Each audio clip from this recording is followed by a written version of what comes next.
to let him out because he is so bright and so shining and so with it. He's currently applying to Goddard College for a doctorate. He has a whole plan called the ARC, and it's a whole social plan for the community of how to keep people from becoming incarcerated in the first place. And we're going to be submitting that to Goddard College. Russ is going to be bringing that to Goddard. My friend Richard Hoffman, who was graduated, I think the first class at Goddard, is going to also write him a recommendation. But so, he's just going to keep rolling on down the pike and writing his way out. At a certain point in the movie Hurricane, about the boxer Hurricane Carter, he said, he actually, because twice he was convicted for something he didn't do, but he looked out, he said at some point he had this vision, the actual prison wall opened up, and he could see the people walking by and the cars going by on the other side of the wall. Something happened with his vision, he could see through the wall. And he knew at that point that he was going to make it, and I think Ralph's going to make it too. We just have to keep with him. And so I'm going to read a section, one of his poems.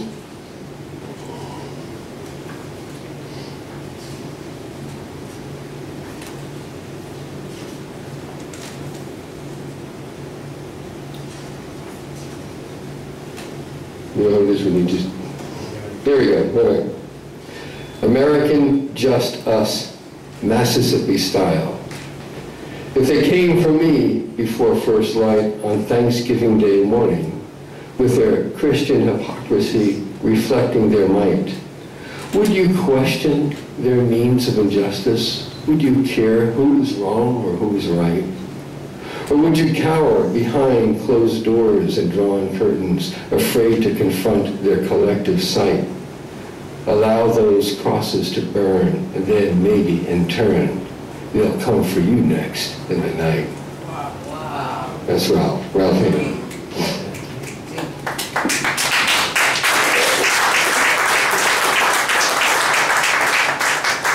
I'm going to touch upon the King Alfred plan.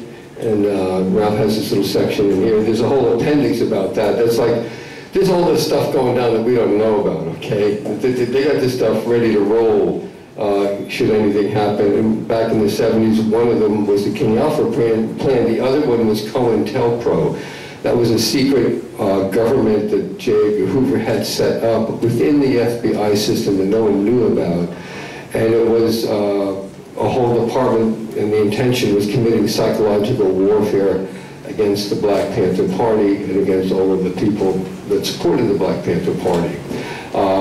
They would do all sorts of things like imitate and write letters to spouses within the party saying, well, I saw your man cheating, or they would sow dissent, and they would say, well, I'm so-and-so, and they would do this, and they would get inside that. No one knew what was going on at the time.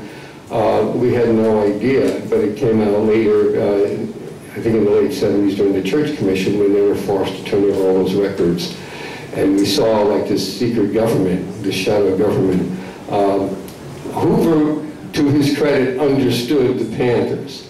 And what he feared most was the free breakfast program. He said that, the free breakfast program, because he knew that they were getting to the children, that they were changing the hearts, and they were getting food in their bellies and getting, right truth inside of them, and that they were raising the next generation.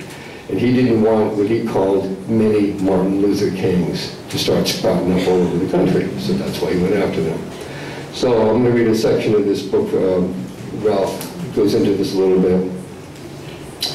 In the early 1970s, the Black Panther Party gave me something else to be concerned about.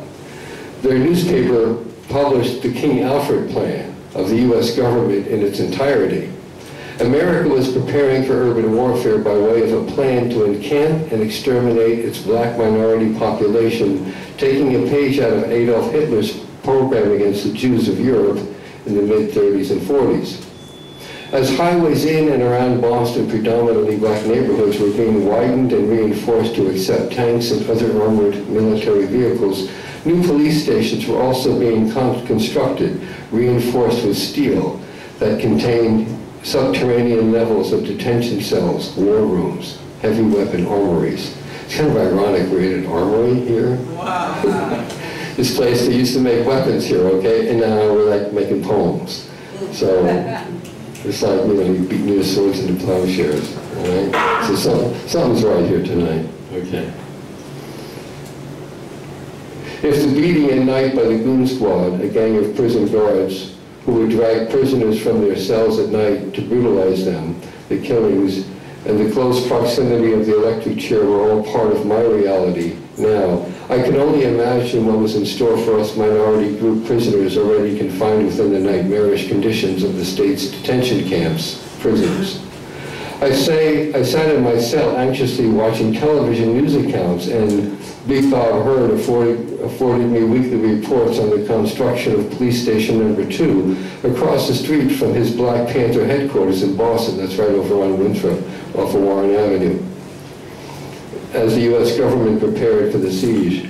My main concern, however, was focused upon my family and friends in the outside community slated for extinction under the plan. It became my romantic, idealistic notion to step up the completion of our self-help programs to place functional, able bodies out in the community as a vanguard of the envisioned People's Army. They might eventually kill us all, but I hoped not without a fight. Chattel slavery was in the past, and I prayed that we as a people had not become so psychologically disenfranchised and passive in the 20th century to walk into extermination chambers. If there were guards and they had guns, then we would probably outnumber them. I dreamed that enough of us would die trying to get those guns, succeed, and steal some time.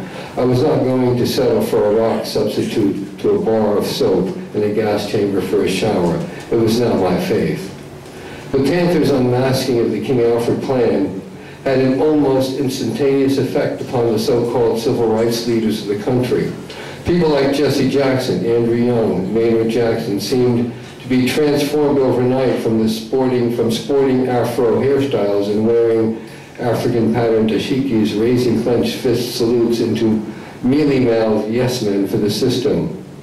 They disappeared from public view for a moment, then re-emerged from psychogenesis with processed hair and donned Brooks Brothers suits.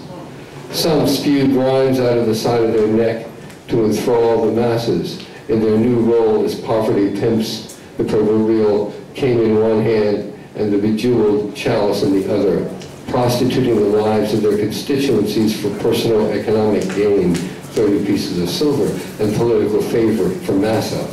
They had devolved further back in time to that of the court jester and the minstrel of medieval Europe, or so it appeared to me. We began to rely more upon the spoken words of our poets and the musicians regarding the direction of our struggle should embark upon.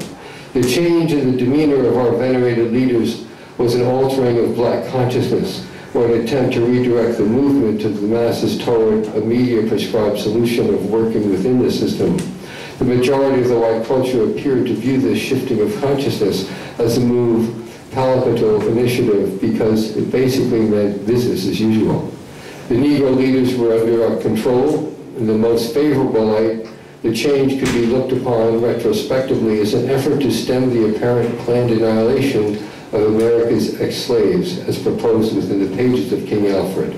But that may be affording those individuals too much insight and credit for self-sacrifice. Yet overall, the struggle for human rights had been altered. That's Ralph Hamm. Thank you.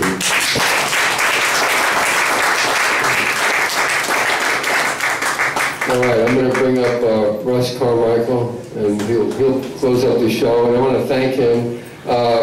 Russ is also really on the front lines for getting Ralph out. And he's got his film crew here today from Connecticut. And give it up, Ralph.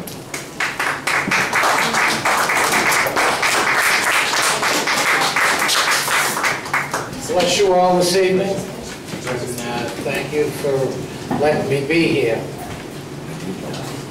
Annie Coles, David Collins, Red Anthony, John McGrath, John Ramus, David Candia, Dave Richardson, Freddie McLaughlin, Brother Martin, Bruce Campbell, Stanley Jones, Arthur Devlin, Winfield Russell, names you may have never heard of before, men that had the courage to stand with me when I started out in 1968 to organize prisoners into a union.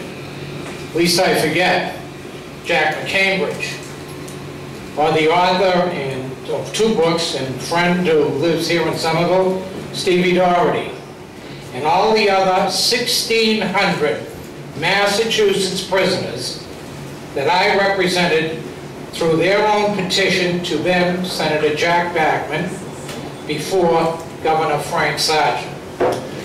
These men stood up on the inside, and these particular men that I just mentioned, without fear of being violated on parole, joined together with me and others outside to build what became the Massachusetts prison movement of the 1970s. A story yet not written nor fully told. I am here tonight as the founder and the chairman of the NPRA, the outside organization, the mother of the NPRA Walpole inside organization. I'm standing in for my heartfelt loss and transcendent partner and dearest friend, who was co-chairman of the NPRA National Prisoners' Rights Association, and eventually the outside chairman of the Black African Nation Towards Unity, known as Bantu, Arnie Coles, who was a dear and lost friend to all of us. With me here tonight is my longtime friend and escapee artist, chairman of the NPRA Walpole, Robert Dowell.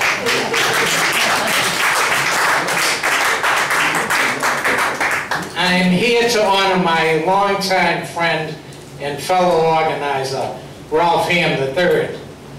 And maybe, well, I probably won't read any of his new book because many of you have already read it. However, more importantly, I want to tell this audience and anyone in the sound that is able to hear the sound of my voice, which will be on YouTube and on TV, and I want to let them know you are just beginning to hear from my longtime friend, Ralph Hamm, who, as you may know, just graduated, and we were just told, magna cum laude from Boston University. Yeah. That's something else, magna cum laude. Yeah. Good to be here. Ralph never stops as a leader, as a mentor, and a brother in the struggle. Presently, we have him currently directed this fall to the master's program at Goddard College. And he's going to go there, Vermont. We already know that. Yeah. So I may just be informing you of that. While he is working on another book, he will be leading the development of a large and intricate project called ARC, which is the what is this? What do you call it? ARC stands for Affirmation, Reclamation, and Key Knowledge. That's Ralph Hamm's plan and ideas for the community. In partnership with Ralph, as his longtime brother in struggle, in this area of civil rights, our folks will be coordinating on the outside. And the project we are anticipating will be partnered with Goddard College, with the lead being taken in the community by State Representative Ernest Hewitt of Connecticut, Dr. Eisenberg of the North American Family Institute, Dr. Tariq Aziz of the Neurostrategies of Connecticut, Dr. Welch from Boston University, and other noted members of the community. This will be an interstate coordinated effort of schools in our communities.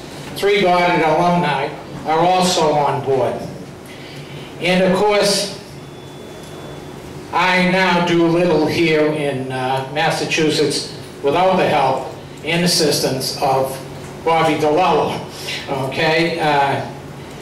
Bobby was the past president of NPRA Walpole.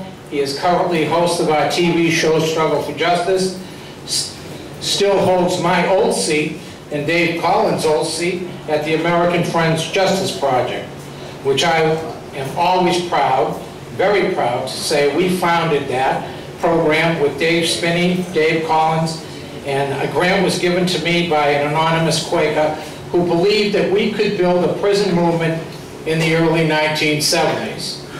Later, Mary Norris joined us and started the women's prison movement here in Massachusetts. That is where we, as ex-prisoners of NPRA, are standing with Ralph. We did not all die, as some people thought we did. Some of us faded away for a while. For this is very tough work. It's really hard. You get burnt out.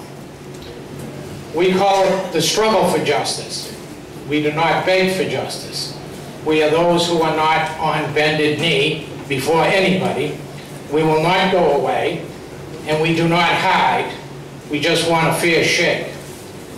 So with all that information I've shared with you about where we are and with our brethren struggle, I'll pass on reading, okay? But I want to leave you with the word given to me to read by another dear friend whom I loved so many years ago. And I read this in the 70s before the governor's committee, okay? And it was from Reverend Ralph Abernathy, president of the Southern Christian Leadership Conference, who said, "What is needed is a national resolution maybe, against poverty, racism, educational deprivation, and a double standard of justice for the rich and the poor. Not the building of more prisons. Not the separation and isolation of community people or the dehumanization of human beings." Reverend Abernathy had me read that in 1972 before the Governor's Commission. Those words are still the same today. Nothing's changed. Things have gotten worse. They've gotten worse. Ralph is a major leader in the black movement. Don't for one mistake think he isn't. He is equal to Michelle Alexander, who just, well, about a year and a half ago, wrote the book, The New Jim Crow. Ralph stands above a lot of people, and that's why he is still in prison. He helped unionize that prison. He stood up. He stood up with Bobby and the other guys at Walpole at a time when you weren't supposed to stand up. And he's still paying. He's paying. We're out. And we got to get him out. So thank you, and thank you all for coming tonight. Bless you all.